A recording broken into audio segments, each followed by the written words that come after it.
Okay, my idea of prehistory was of people in Britain wearing robes and being fairly uncivilized. And even in the artwork that you see of the stone monuments, you see people, artists painting, sort of people in furs, erecting the stones at Stonehenge. So my whole idea of British prehistory was that they were uncivilized, they were barbarians, and that it was the Romans who brought civilization. So the title grabbed me, The Philosophy of Ancient Britain. And I thought, wow, I didn't know there was a philosophy. So when I opened the book, I noticed it was signed by the author. And it was written in Cardiff in 1927. I thought, amazing. But I couldn't read it because the pages were still close together. The way that it had been made in those days, the pages hadn't been needed to be cut on the edges to read. But so the book had never been read. It was 61 years old at that time and never been read. And I took it home and I promised myself that one day I'll read this book. But I didn't read it for 6 years. Just didn't get round to it. One day I had a day off. It was a nice sunny day. I went into the garden. Got a blanket out, lay there, opened the book. And I couldn't believe what I was reading about the ancient traditions of Britain. Now, actually, Sir John Daniel, who wrote that book, he doesn't say all that much. But it just gave me the idea. It gave me, it gave a hint of what was there. So from that point, I went and researched it. And I started off going to the manuscript department in the Cardiff Library.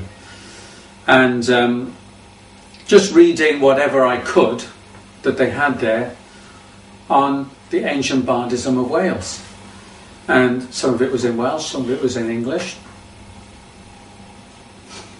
But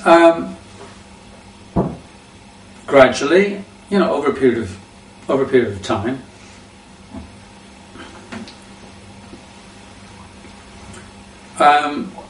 the story began to emerge. The story became clear of what these ancient traditions and what this philosophy was. And what I discovered was that it exactly matched what I had read in the Vedas. For example, there was a book published by the National Eisteddfod of Wales in the late 19th century of previously unpublished works of the bards. And the book was called Baradas, which would roughly translate as the wisdom of the bards. Baradas.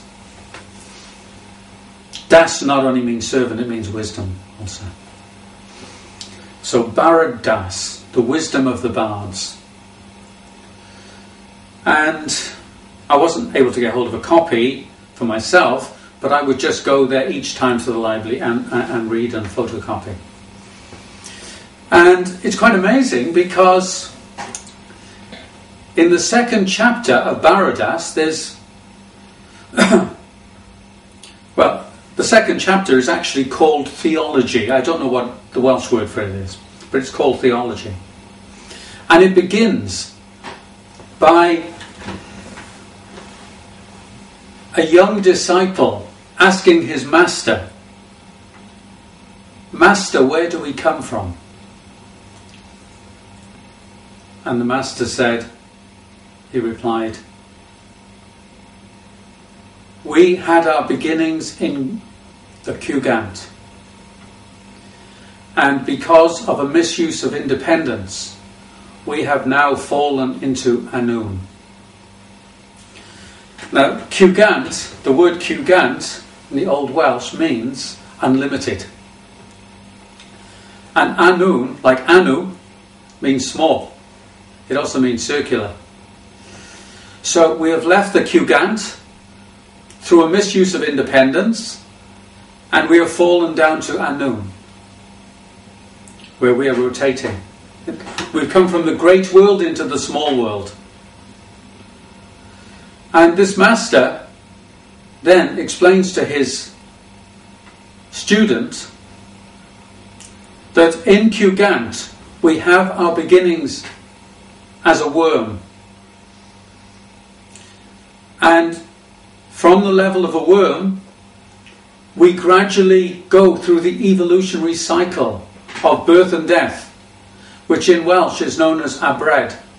We go through the cycles of abred. We go through every species of life. We fall down to the lowest position, and then we go up through every species of life until we come to the human form of life. And the human form of life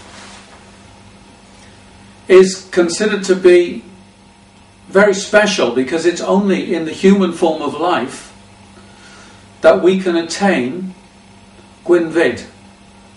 Now, Gwyn in Welsh means white or pure. Vid is from the Sanskrit vidya, to see. So the Welsh word Gwyn Vid means to see purely, or sometimes it can mean to love purely. So it is only in the human form of life, it says in the Bardic traditions, in the second chapter of Baradas, it is only in the human form of life that we have the opportunity to attain Gwyn Vid, pure love.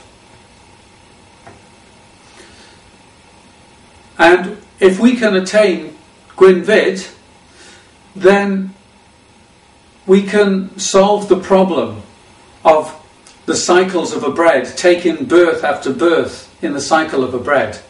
And we can go back to the Cugant. These are the teachings.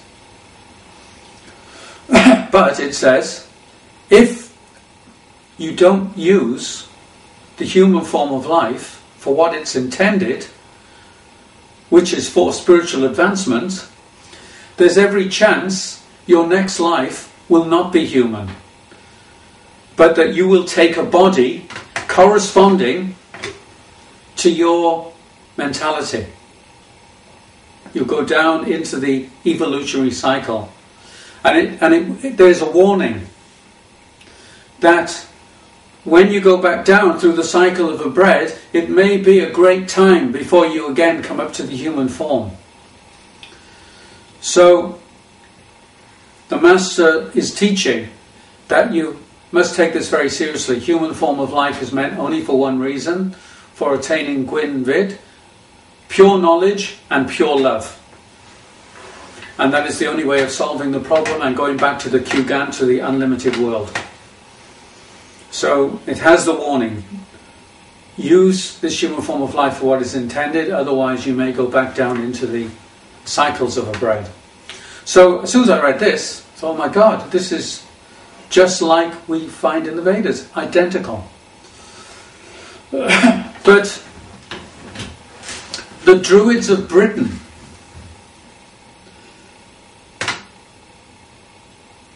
they didn't like to write their teachings down. It was their principle never to write their teachings down, just like the Brahmins of India, because they felt that when the teachings are written down, that they can be corrupted. When they remembered and repeated with the exact pronunciation, then they can be preserved in their original condition. So they didn't want their writings their teachings put into writing. But they wrote them down as their order was being destroyed. As the Druid order was being destroyed in the 1st century BCE by the Romans, they wrote their teachings down, their essential teachings, for the benefit of future generations. And that is the first time that the Druidic teachings were committed to writing. They were written in the Welsh language, Brythonic they call it, but it's Welsh. Brythonic was the ancient form of Welsh, which was the language of this country.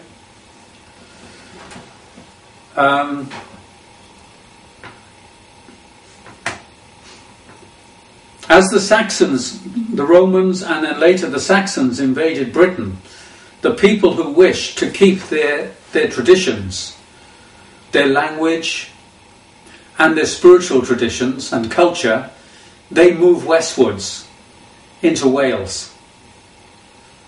And they formed their own kingdom. They had their own language, they had their own kingdom, they were protected by the hills. And in fact, the word Wales is coming from the Saxon word for wall, that they were segregated. So Wales was the place for people who wanted to preserve their traditions. So these writings of the bards, they were preserved in Wales, in the Welsh language. And they were handed down in the traditional way, from master to disciple. And this continued, even after the time of the Romans, this continued for many centuries. In the 5th century, the priests of Wales were still bards. They were converted in the 6th century, but they always maintained a respect for the traditions of their forefathers, and so they preserved their writings. Although they became Christians, these bardic writings were preserved in the Christian monasteries by the Christian bards, who then continued to hand them down to their disciples, and they continued to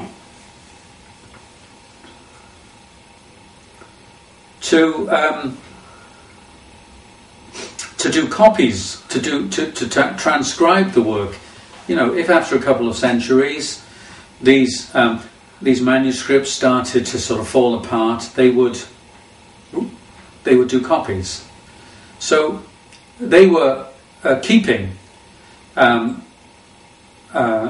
good transcripts in their monasteries for many centuries and handing them down. And although they're Christian, more or less keeping the teachings going also. In Wales, the two traditions seem to sort of go side by side. All this changed in the 16th century, at the time of Henry VIII, with the dissolution of the monasteries. When the monasteries were dissolved, many of these manuscripts came into private hands, into the hands of the landowners, the squires and the lords. So they went into their private libraries. And they stayed there for several centuries. But in the 18th and 19th centuries, as the Methodists were preaching to people that they should destroy anything to do with the ancient religion, the ancient bardic tradition, these manuscripts were starting to become more and more scarce. So in the 18th century these were preserved. There are many bards in Wales. They were completely preoccupied with collecting the manuscripts and preserving them for future generations. So the work that I've done, the research that I've done, has been to examine the writings of the bards and to look for the correlation between that and the Vedic traditions of India.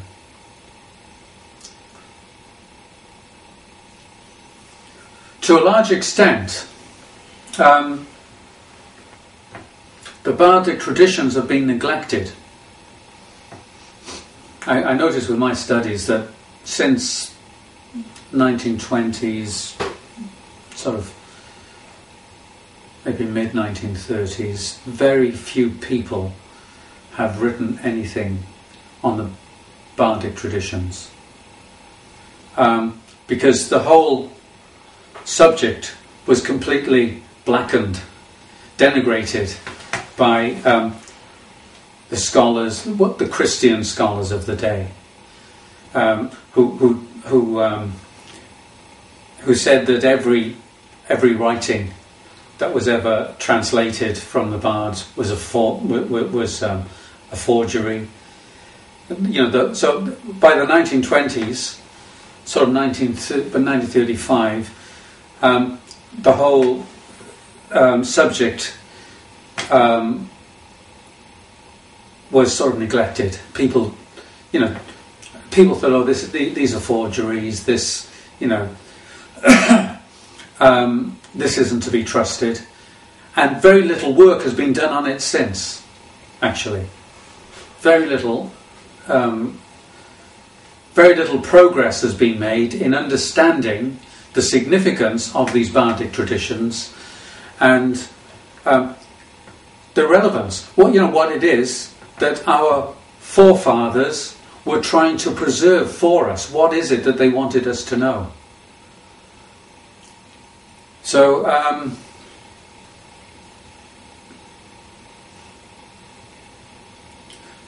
my study has simply been to revive this this work that was going on by the bards of Wales in the 19th century and 18th, 19th century, and then into the early 20th century, and to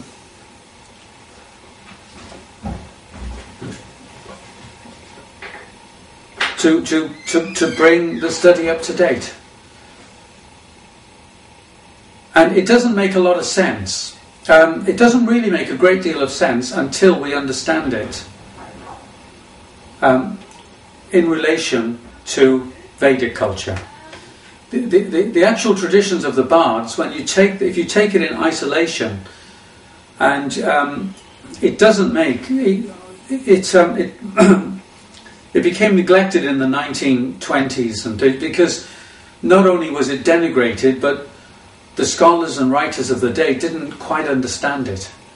They didn't really get the significance.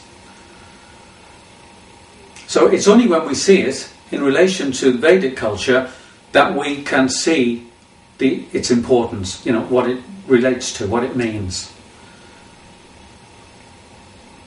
And what it does relate to, what it signifies, is that